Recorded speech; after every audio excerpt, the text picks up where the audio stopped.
Hello and welcome to the PhD Life Raft podcast. I'm Emma Brzezinski and today I am talking to the fabulous Graham Green. Graham is a mature PhD student, but he also has a small son. And so in today's episode, we talk about that, how to navigate those two sets of challenges and the routines that he's put in place to support himself. So I do hope you enjoy this episode.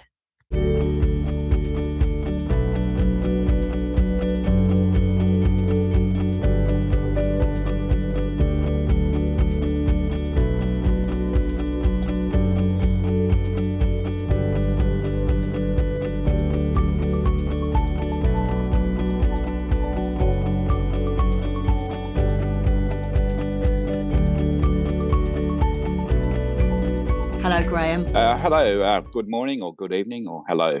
Well, it's good morning to you and it's good evening for me. And as I say, because you're in tomorrow for us, you're actually in the triplets' birthday day. So it's quite exciting. I think they're quite excited that we can do time traveling. And it'll be already their birthday. So it's all excitement in our house at the moment. And as you were saying, it's excitement in your house because your little person may well be getting up soon. And we are talking about them today, really, in terms of talking about being a PhD dad. But we're going to get into that in a minute. And I want to start the way we always start, in terms of just asking a little bit about your journey into the PhD and how the PhD is for you at the moment. So tell us about that. Well, I think the first thing I should emphasise is I'm 57 years old, so I'm an elderly PhD student. Right, we mustn't say elderly, though. I'm a mature. There you go, mature. Yes. Okay, I started my PhD this year. I'm actually in my first year full-time PhD. I had the intention of doing part-time, but then my supervisor asked me to go full-time for various reasons. I finished my master's degree maybe 3 years ago, and I had the intention of going straight into a PhD then. Right. But then COVID came and various things changed in the industry, and I had to delay my PhD, so I started this year. But in that process of waiting, I had a little boy. Well, I didn't. My wife had a little boy. And it's been a big adventure since then. Amazing. So how old is your little person now? He's 3 years, just turned 3 years, only 2 months ago. Such a gorgeous age. So he's at that age where he's wanting a lot of attention and asking a lot of questions. Brilliant. Which indeed is what you're doing as well, right? At the same time. You're professionally asking questions.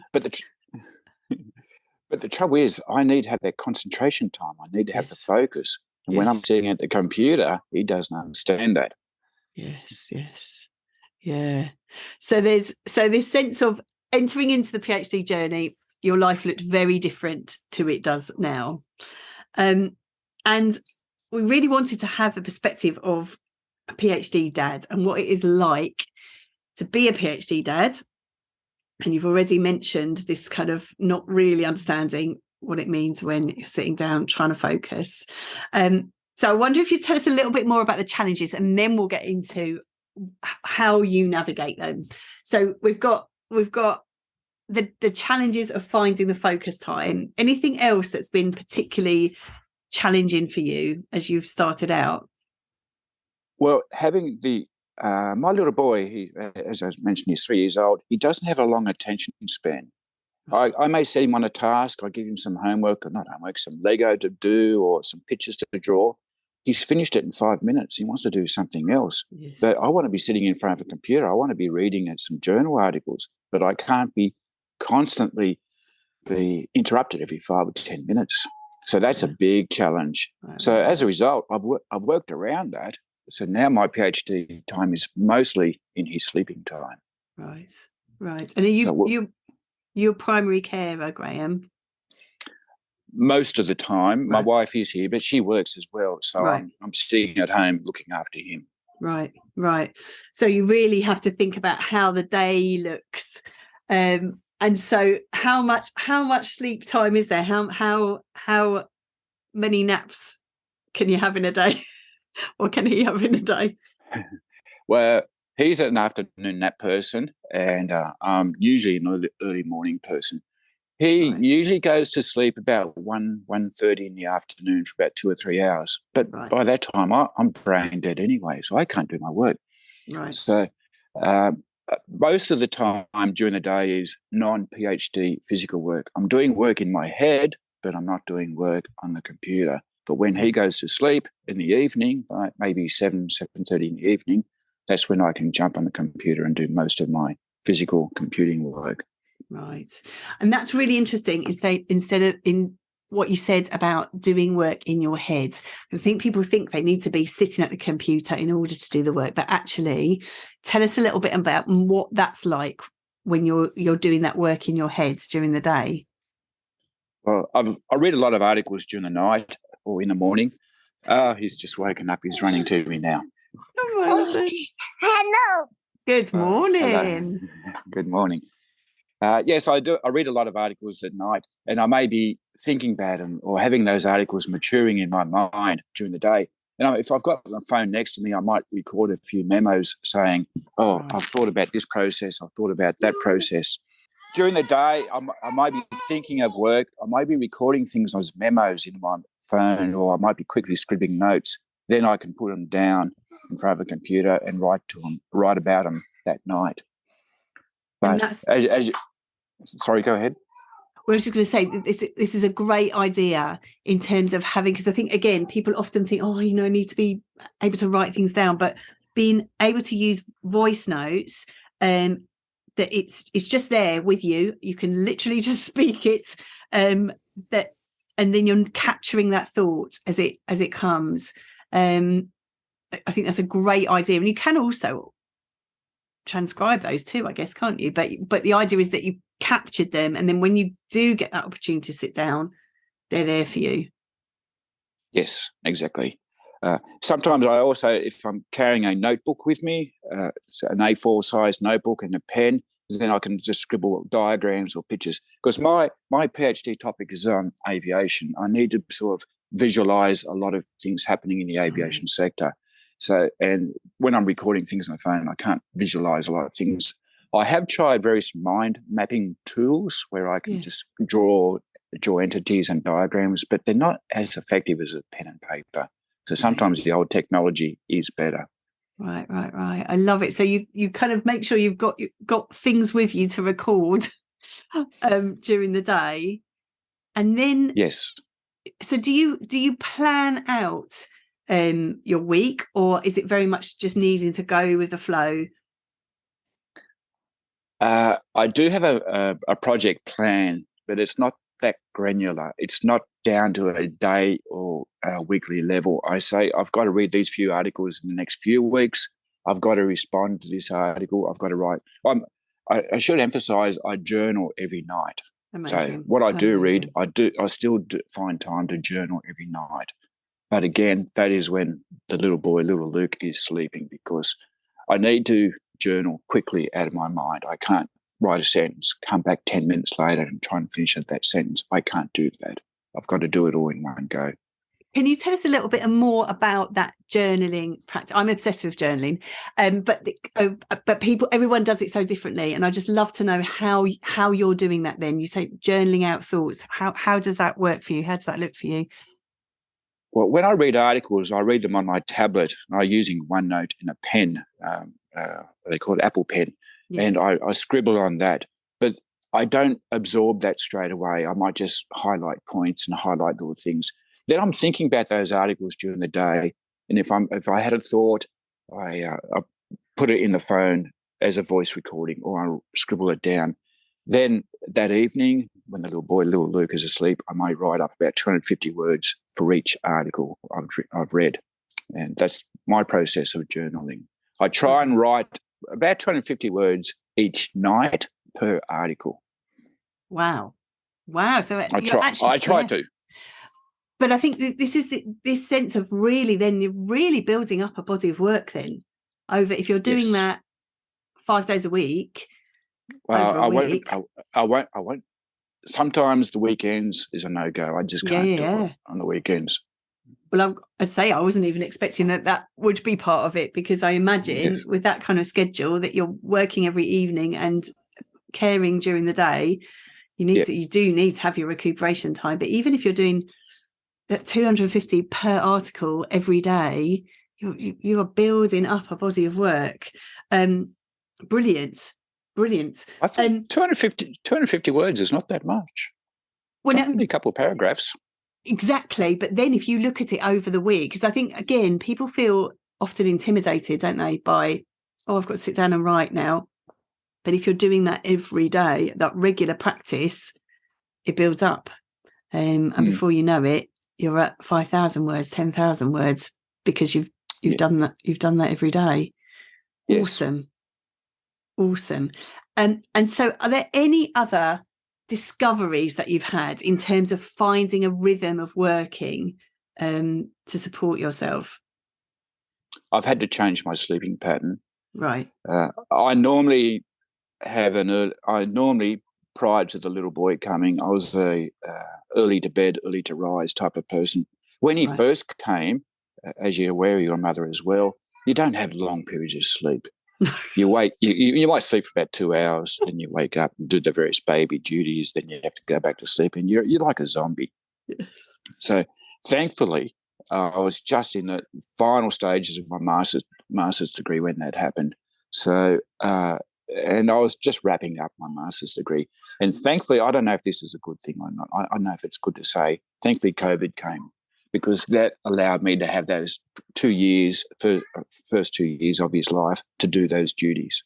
I think there were blessings in that. It's been a horrific time for so many reasons, but I think we do have to look for the positives where we can find them, and having that time, that intense time with your little person. What a gift is that? It is. Yes. And so, as I was saying earlier, my sleeping pattern has changed, and now I'm going to bed late. He goes to bed about 7:30 in the evening. I go to bed maybe about 12, which is late for me. I don't know, some people may think that's a normal sleeping time. Right. But I spend about 3 or 4 hours after he goes to sleep doing my intense work. Right. And so that's quite a commitment in terms of the schedule of your day. But it does mean, of course, like you say, that then you get protected time for your work. How does that fit with the other things that you need to do in your life? Because that sounds quite a full-on way of working and way of living. Well, yes, it is. I also do part-time paid work as well, and I squeeze that in. I squeeze that in, and thankfully, Mummy, or Luke's mum, my wife, takes care of him then. Right.